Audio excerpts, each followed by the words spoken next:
ยินดีต้อนรับสู่การสำรวจพลเมืองปี 2020 วิดีโอภาษาลาวนี้จะแนะนำทานเกี่ยวกับการสำรวจพลเมืองปี 2020 เสนอสภาพรวมโดยย่อของแบบสอบถามทางออนไลน์และช่วยทานตอบคำถามเป็นภาษาอังกฤษ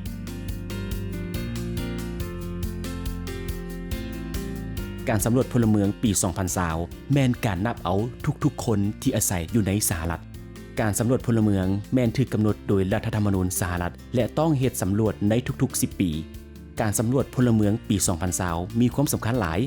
คำตอบของทานช่วยกำหนดน้อยจำนวนบนนั่งที่แต่ละรัฐมีอยู่ในรัฐสภาและคำแนะนำว่าเงินจำนวนหลายกว่า675 ล้านดอลลาร์อยู่ในกองทุนของรัฐบาลกลางถูกใช้จ่ายอยู่ในชุมชนในแต่ละปีแนวใดการสำรวจพลเมืองปี 2020 ง่ายการตอบคำถามเหล่านี้ให้สำเร็จใช้เวลาประมาณ 10 นาทีเท่านั้นท่านสามารถตอบทางออนไลน์ได้จากคอมพิวเตอร์แท็บเล็ตหรือโทรศัพท์มือถือตลอด24 ชั่วโมงต่อวันนอกนั้นท่านยังสามารถตอบผ่านโทรศัพท์หรือด้วยการใช้เอกสารแบบสอบถาม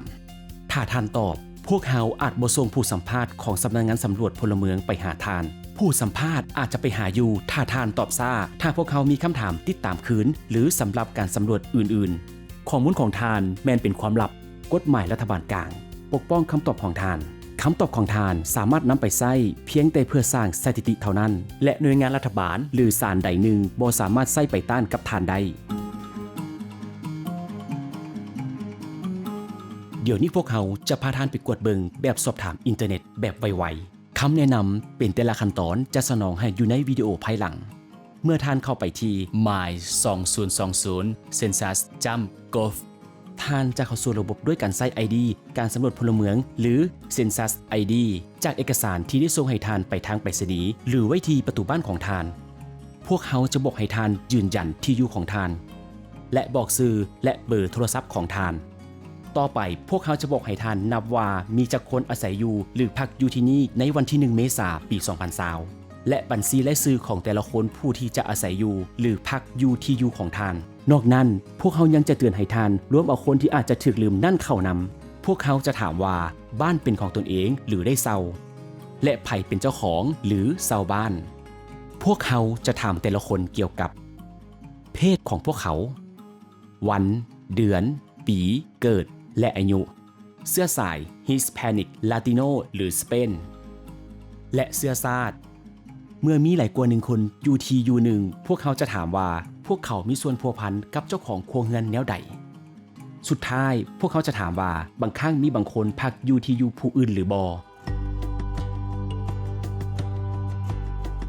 ถ้าท่านพร้อมจะเริ่มต้นไปที่ MY 2020 C E N S U S G O V เดี๋ยวนี้แบบสอบถามออนไลน์มีให้เป็นภาษาอังกฤษและ12ภาษาที่บ่แม่นภาษาอังกฤษเพื่อเลือกภาษาคลิกใส่ไอคอนหน่วยโลและเลือกซื้อภาษาหรือเลือกซื้อภาษาอยู่ด้านลมสุดของหน้าจอใดหนึ่งอย่ากังวลใจถ้าท่านกำลังซอกหาภาษาที่บ่มีอยู่ในรายการวิดีโอนี้จะแสดงการสาธิตไปเป็นแต่ละขั้นตอนให้สืบต่อติดตามเบิ่งท่านจำเป็นต้องเฮ็ดการสำรวจพลเมืองปี 2020 ให้สำเร็จภายในสุดเดียวถ้าท่านออกไปท่านจะต้องเริ่มต้นใหม่ทั้งหมดเพื่อเริ่มต้นเลือก Start Questionnaire ก่อนอื่นหมดป้อน ID สำรวจพลเมืองหรือ Census ID 12 ตัวเลข ID สำรวจพลเมืองหรือ Census ID มีอยู่ในเอกสารที่พวกเขาส่งไปทางไปรษณีย์ที่อยู่ของท่านหรือปะไว้ประตูเรือนของท่านถ้าท่านบ่มี ID การสำรวจพลเมืองหรือ Census ID เลือกลิงก์อยู่หลุมนี้ปุ่มเข้าสู่ระบบและตอบบางคำถามเพื่อเติมเกี่ยวกับที่อยู่ของท่านยังสามารถตอบได้จากนั้นยืนยันว่าท่านกำลังตอบแบบสอบถามการสำรวจพลเมืองปี 2020 ให้สำเร็จสำหรับที่อยู่ที่ได้แสดงเลือก Yes สำหรับ Man หรือ No สำหรับ Bo ถ้าท่านจะพักอยู่ที่นี่ในวันที่ 1 เมษายนเลือก Man บ่ดังนั้นให้เลือก Bo ปุ่ม Next พาท่านไปทางหน้าและปุ่ม Previous พาท่านกลับคืนอย่าใส่ปุ่มทั้งหน้าหรือกลับคืนในเบราว์เซอร์ของท่านหรือบ่ดังนั้นท่านอาจจะได้เริ่มต้นใหม่ทั้งหมดต่อไปป้อนชื่อและเบอร์โทรศัพท์ของท่านกรุณาป้อนชื่อของท่านเป็นตัวอักษรภาษาอังกฤษบางครั้งข้อความอาจจะปรากฏขึ้นในหน้าจอที่บอกให้ท่านกดเบิ่งคำตอบของท่านหรือป้อนข้อมูลเพิ่มเติมทบทวนเบิ่งสิ่งที่ท่านป้อนเข้าก่อนเลือกปุ่ม next ป้อนจำนวนคนรวมทั้งท่านเองผู้ที่จะอาศัยอยู่หรือพักอยู่ในที่นี้ในวันที่ 1 เมษายน ปี 2020 คลิกเซลลิงสีฟ้าคลิกกล้องไว้สำหรับการช่วยเหลือเกี่ยวกับคำถามต่างๆให้แน่ใจว่าถ้านับคนบอนที่พวกเขาอาศัยอยู่และหลับนอนเป็นปกติถ้าบางคนบ่มีที่อยู่อาศัยปกตินับพวกเขาบอนที่พวกเขาจะพักอยู่ในวันที่1 เมษายนรวมเอาทั้งแอน้อยและเด็กน้อยทุกเกณฑ์อายุญาติใกล้ชิดหรือพี่น้องคนผู้ที่บ่เกี่ยวข้องกับทานและคนที่พักอยู่ที่นี่โดยบ่มีบ่อนอยู่ถาวรอย่ารวมเอาคนผู้อาศัยอยู่ไกลจากที่นี่เกือบหมดปีเช่นนักศึกษาวิทยาลัยเจ้าหน้าที่กองทัพคนที่อยู่เฮือนพักคนสูงอายุห้องหมอโรคจิตคุกสถานที่กักขังอื่นๆหรือคนที่มาเยี่ยมยามผู้ที่ปกติแล้วอาศัยอยู่และหลับนอนอยู่บนอื่นคนเหล่านี้จะถูกนับเข้าด้วยวิธีอื่น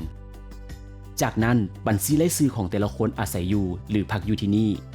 เพื่อเพิ่มคนเข้าตื่มเลือกปุ่มที่หมายไว้ว่า add another person พวกเขาบ่ต้องการพลาดคนใดที่อาศัยอยู่ในที่นี้ในวันที่1 เมษายนถ้าท่านลืมคนใดหนึ่งผู้ที่พักอาศัยอยู่ที่นี่เลือก yes สำหรับแมนและป้อนซื้อเหล่านั้นบ่ดังนั้นให้เลือก no สำหรับบ่เดี๋ยวนี้ทานพร้อมสำหรับคำถาม2 ข้อต่อไปเกี่ยวกับบ้านที่อยู่นี้แล้วในวันที่1 เมษายนเฮือนอพาร์ตเมนต์หรือเฮือนเคลื่อนที่อยู่นี่จะ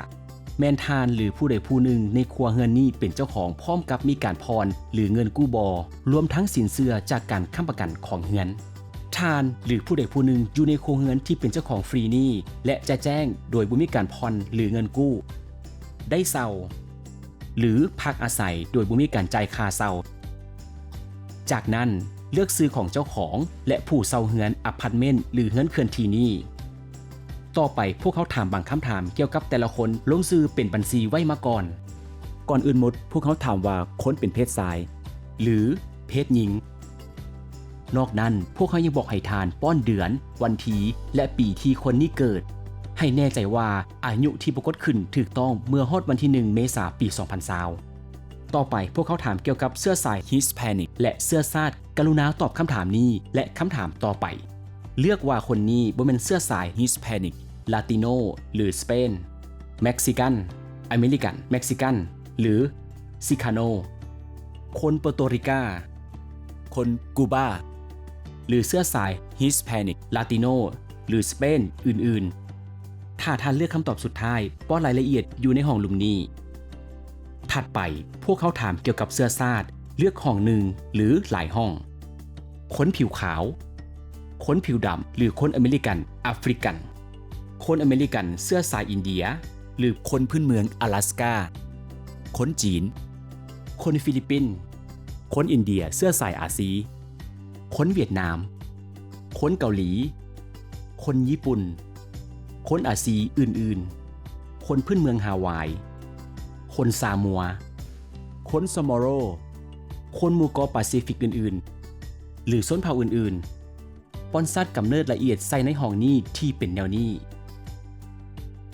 นอกนั้นคนเพิ่มเติมจะเห็นคำถามนี้นำอีกคนนี้เกี่ยวข้องกับเจ้าของครัวเรือนแนวใดเลือกผัวเมียหรือคู่สมรสที่มีเพศตรงกันข้ามคู่ที่บ่ได้แต่งงานมีเพศตรงกันข้ามผัวเมียหรือคู่สมรสที่มีเพศเดียวกันคู่ที่บ่ได้แต่งงานที่มีเพศเดียวกันลูกแท้ลูกชายหรือลูกสาวบุญธรรมลูกเลี้ยงชายหรือลูกเลี้ยงหญิงอ้ายน้องสายหรือเอื้อยน้องสาวพ่อหรือแม่หลานพ่อแม่ดองลูกเขยหรือลูกไผ่พี่น้องอื่นๆเพื่อนร่วมห้องหรือคนอยู่ร่วมเฮือนหรือ roommate or housemate เด็กน้อยอุปถัมภ์หรือ foster child หรือบ่แม่นพี่น้องอื่นๆพวกเขาเกือบจะสำเร็จแล้วบางคนอาศัยอยู่หรือพักอยู่หลายกว่า1 บอนและพวกเขาจำเป็นต้องให้แน่ใจว่าทุกๆคนถูกนับเพียงแต่ครั้งเดียวเท่านั้นเลือกซื้อของผู้ใดผู้หนึ่งที่อาศัยอยู่หรือพักอยู่บนอื่นเป็นปกติบ่ดังนั้นเลือก none of the above ถ้าคนหนึ่งอาศัยอยู่หรือพักอยู่บนอื่นเป็นปกติเลือกเหตุผลว่าย้อนหยังจากต่อไปนี้เพื่อจะกับพ่อแม่พ่อตู้แม่ตู้หรือคนอื่นเพื่อเข้าเรียนวิทยาลัยสำหรับการปฏิบัติหน้าที่ในกองทัพเพื่อให้อยู่ใกล้บอนเฮ็ดเวียกหรือธุรกิจอยู่ในเฮือนพักคนสูงอายุหรือบ้านของกลุ่มอยู่ในคุกหรือสถานที่กักขังที่อยู่อาศัยตามฤดูกาลหรือที่อยู่อาศัยที่2 สำหรับเหตุผลอื่น ดีหลายเดี๋ยวนี้ทานพร้อมส่งคำตอบของทานแล้วเลือก Submit Questionnaire เพื่อให้สำเร็จการสำรวจพลเมืองปี 2020ท่านจะเห็นหน้าคำยืนยันที่มีที่อยู่ของทานและวันที่ของมื้อนี้หมดเท่านั้นท่านให้สำเร็จการสำรวจพลเมืองปี 2020ทางออนไลน์แล้วขอบใจท่านอาจจะปิดเบราว์เซอร์เว็บได้เดี๋ยวนี้เพื่อแชร์วิดีโอนี้หรือวิดีโออื่นคล้ายคือกันเป็นภาษาอื่นกรุณาเข้าไปที่2020 census.gov/languages